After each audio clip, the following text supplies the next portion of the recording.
I'm a mermaid. I'm literally a real-life mermaid.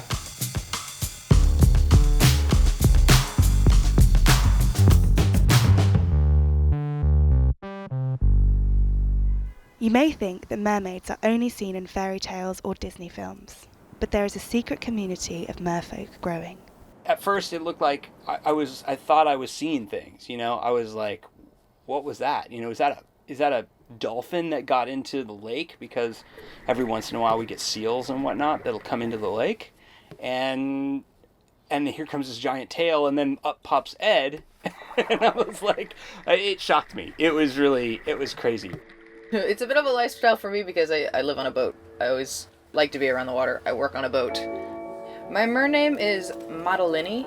I think it can be like a hobby and a passion and a way of life for a lot of people. Like, it's all three wrapped into one. People are into it for conservation reasons because they want to try and promote conservation of ocean life. Ed, Tessie and Caitlin are all part of an emerging community of merfolk in Seattle. My mermaid name is Cyanea. A little while back, I did quit my day job so that I could focus full-time on being a mermaid. So now I currently work out of my home in this little studio that I've set up in our spare room. And I make prosthetic quality silicone tails out of dragon skin platinum silicone. I also make accessories, and I make little sea creatures as well. This is my sea serpent tail. The inspiration for this was part biology and part fantasy, obviously. It took me an entire year to make.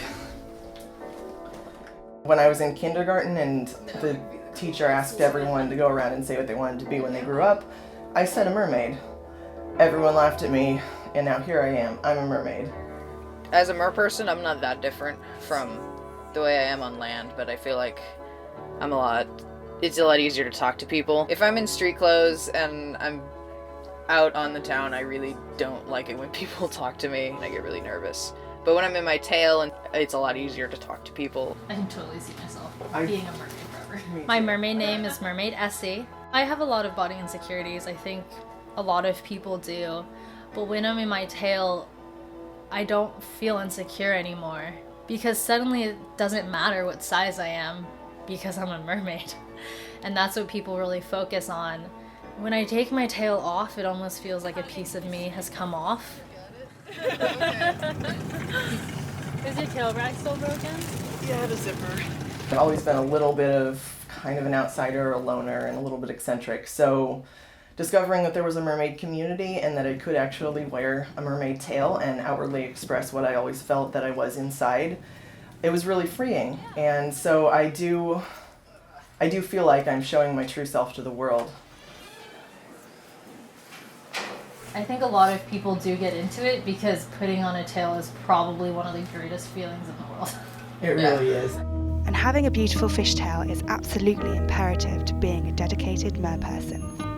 I do feel like my tail is a part of me, and I do actually feel like it is a prosthetic limb. I sometimes joke that I wear a prosthetic because I was born with a terrible birth defect, which is legs. I like it because I personally think it's fun. Like, I can never have a bad day swimming, no matter what happens. When I'm in the water with my tail on, it's like magic. I just automatically feel less like an awkward person swimming and more like a creature that belongs in the water. When I put it on, it's like nothing else matters, and I'm a mermaid and I can do whatever it is that I feel like doing.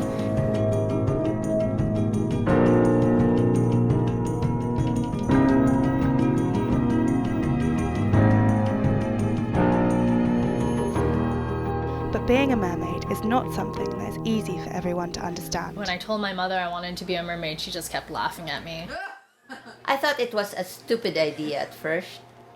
I thought it was gonna just be a waste of money and a waste of time. I thought her time can best be used studying her lessons as a graduate student rather than swimming with a tail in the ocean or swimming pool someplace. And I said, forget it. That's a lot of money invested in tails. And she said, I'll save every money that I have and I'm gonna get my first tail. My mother has been incredible, despite the fact that she thinks that this is an absolute ludicrous thing to do. The best part of being a mer person is, I think, the chance to sort of live out a dream or a fantasy, to be something other than who you are for a little while. I've always felt really at one with the water and the ocean. I love how children's eyes light up. I love the way that when they look at you as a mermaid, suddenly everything is possible again and that magic is real. There's no rules involved. You can do whatever it is that you want to do, and no one can tell you that it's wrong.